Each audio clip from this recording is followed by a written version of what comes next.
First graders, it is Friday. Happy Friday. I'm going to jump right in. Finishing up this book, Ghouls Don't Scoop. I'm going to stop right there.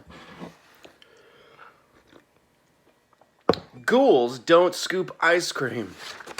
Chapter 11, Doom and Gloom. Whoa, what? What am I doing right now? Okay. Will you please tell me what you're talking about? Eddie shouted. Shh, Lisa said, looking at the cemetery. Someone will hear you. Eddie rolled his eyes. I could yell all day and still not bother anyone in this place. Lisa giggled. I know, but it doesn't seem right to yell, surrounded by graves. If you ask me, it's not right to tease your friends, Eddie said to Howie. Exactly how am I supposed to save Bailey City? Melody and Lisa put their hands on their hips and looked at Howie. Yeah, Melody said. What do you have in mind? Howie peeked over his shoulder to make sure nobody else was around. All he saw were stone grave markers and a few birds pecking at the grass. Like that.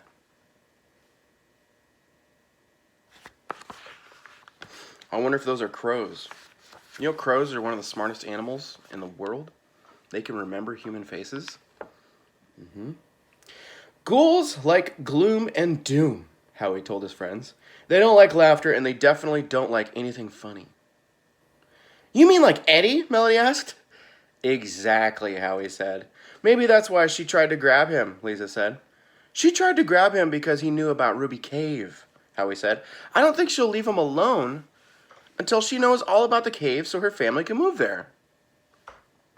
I don't want some strange ice cream girl bothering me, Eddie said with a frown. Then listen to me, Howie said, and all our problems will be solved. Howie whispered his plans to his friends. Eddie shook his head several times and said, It'll never work. It'll never work. Howie pointed to Eddie. It has to work. Now, let's get ready. We'll meet back at Burger Doodle in exactly 30 minutes. Hurry! The kids rushed home to get their supplies, and in exactly 30 minutes, Lisa, Melody, and Howie stood beside Burger Doodle. Each one was wearing a strange outfit. Melody had a huge red nose and orange shoes. She also wore her dad's big shirt. An enormous orange tie hung around Lisa's neck, and she wore a straw hat that had rubber chickens sitting on top. She also carried a plastic chicken that didn't have any feathers. Howie had his clothes on inside out, and he wore black plastic glasses with a funny nose and mustache attached. You ever wore one of those disguises with the fake glasses with the nose and the mustache? You'd probably get those at the dollar store. Where's Eddie? Melody asked. He'd better hurry, Lisa said. We can't do this without him. Howie nodded towards the door. I think we're going to have to, she said as Scout pulled open the restaurant door. Scout did not smile when the kids walked in. Come in. Come in, she said in her flat, deep voice. Would you like another shake? Melody gulped and took a deep breath and started singing. Shake, shake, shake. Shake it and bake it. Shake, shake, shake. But baby, don't break it. Howie and Lisa danced inside the building with Melody. They sang and danced around the inside of the restaurant. Scout stared at them, but she never cracked a smile. It's not working, Lisa moaned. Try harder, Melody said. Shake, shake, shake. Shake it and bake it. The kids danced around like floppy dolls, and Lisa whopped Howie with her dead chicken. Still, Scout didn't smile, but she did get closer. Closer and closer she came. So they're trying to get her to smile. Finally, she grabbed Howie's arm. Oh no, Lisa cried, we're dead! Here's a picture of them trying to get her to smile.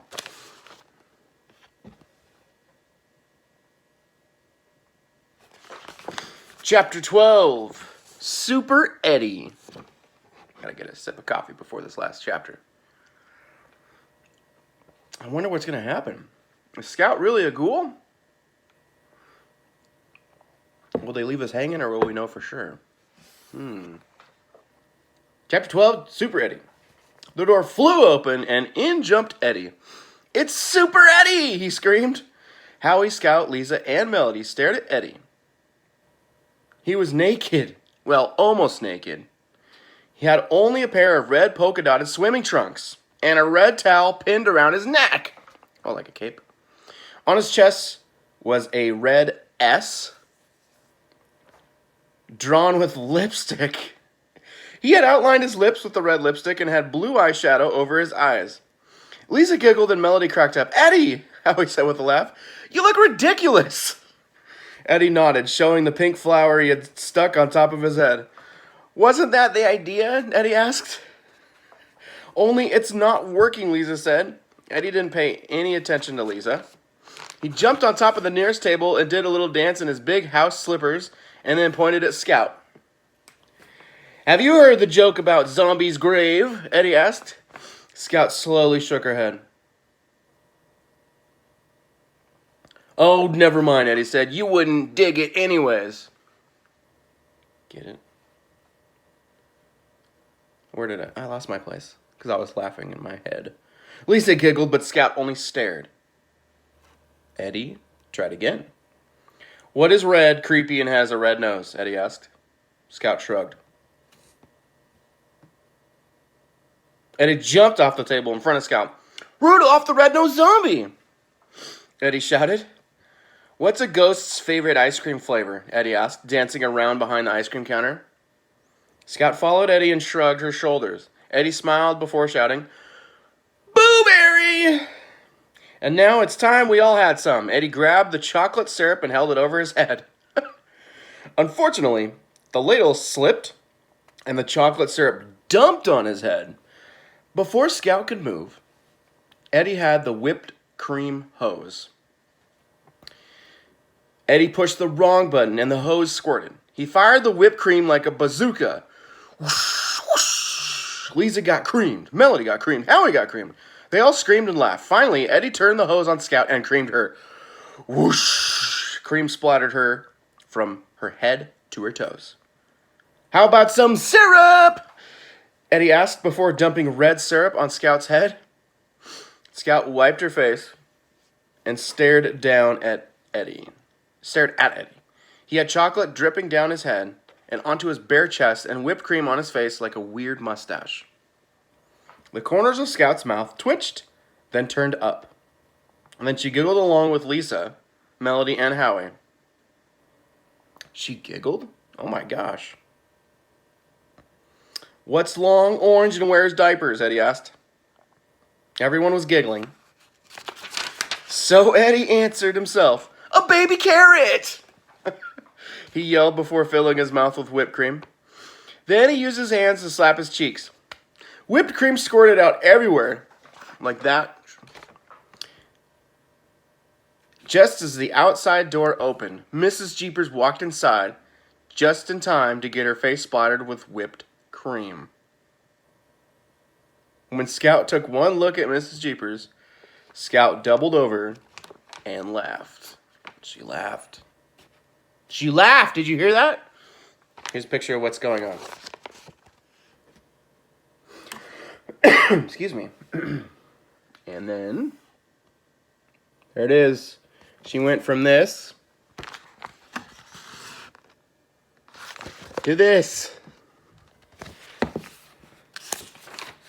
The next day, the kids peeked inside Burgerdoodle. A teenager with pimples on his face was busily wiping the counter. "I thought Mrs. Jeepers would kill you yesterday," Lisa whispered to Eddie. "I didn't mean to squirt her. I guess I got a little carried away," Eddie said. "It was an accident." "You got a little carried away," Lisa told Eddie. "I thought we'd never get all the mess cleaned up." "At least everything turned out all right," Melody said. "It's a good thing Mrs. Jeepers likes whipped cream." Lisa nodded. "Howie's plan worked, thanks to Eddie's silliness." I knew it would work," Howie said. "Laughter is the best medicine when it comes to curing a ghoul." Melody put her hands on her hips.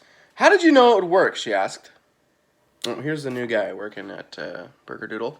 His name tag says Skip. Check him out.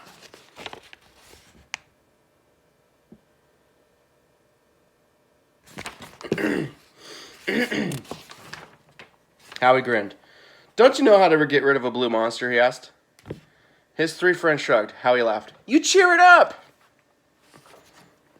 That's it. That is it. Whoa. There's a list of all of the Bailey School Kids books, and looking right here, 30, it was like 35 books. Whoa, that's a lot. It's a lot of books. I only have one more Bailey School Kids book. It's Cupid Doesn't Flip Hamburgers. I think I'm going to hold off on reading this book. I'm going to look for a different book series for next week, okay? I'm going to look through my library, and hopefully I find something.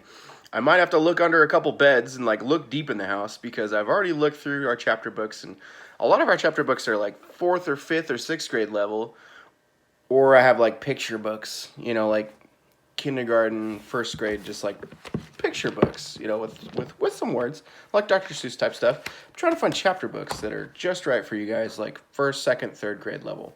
These Bailey School Kids are about 2nd grade level. Same with the dinosaur, but I mean, they work for 1st as well. Yeah, so I'm going to peek around, see what I can find, do some scanning around the house, do some looking under beds, looking in couches. No, it's not really that messy, but that's my way of saying I'm going to be looking extra hard to see what I can find. It is Friday. I hope it's a good Friday for you. It's nice outside. And I woke up to sunlight, and I was like, yes, yeah. No clouds over the sun right now, or under the sun right now. Cool.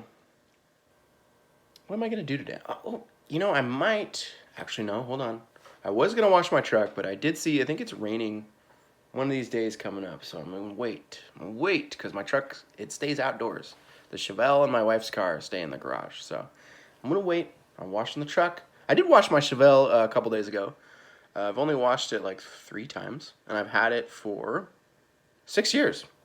It's always garaged, so it just gets dusty. So it was really more of a rinsing. What else? What else am I doing today?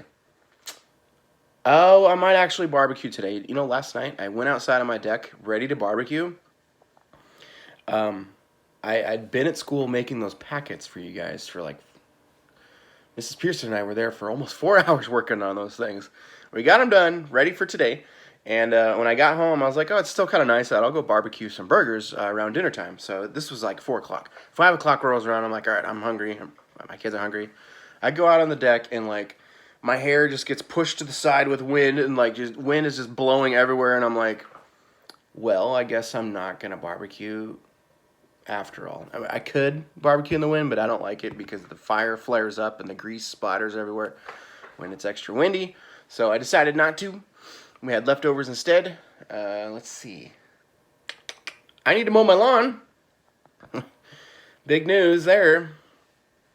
Not going to pull weeds today. You thought I was going to, didn't you? Not going to pull weeds today. Might play some video games. I got some emails to do. I got a meeting at noon. At 12:30, actually, I have a meeting on Zoom with other teachers. Weekend plans. I don't really know what I have planned for the weekend. I don't know. What do you have planned for the weekend? Anything fun? It was really good seeing you guys on Zoom yesterday. Thank you for tuning in and joining us. Parents, thanks for helping out with microphones and all that good stuff. If you weren't able to make the Zoom meeting, they're every Thursday at 7 o'clock. Yeah, I do it at 7 o'clock just because a lot of families, no, I don't know how many. I know there's at least 3 that I can think of that are still working. So, yeah, I want people to be able to show up, parents to be able to help out. 7 o'clock is just the time I picked. Let's see. What else? What else do I know? Oh, yeah, your packets today. You can pick up from 9 to noon. Monday will be 5:30 to 6:30 in the evening. And one of those times doesn't work for you, just let me know. We'll figure out a good time, and we'll get you that packet. The packet will last you through the end of the school year, which has now been adjusted to June 19th. I will send an email with that. I don't know if I've actually told parents about June 19th. I think the district just sent out emails, but I will send out a reminder email next week when I send your new spelling words and all that good stuff. Thank you for tuning in. I'm excited to see what book we're going to be reading next week. Have a good weekend.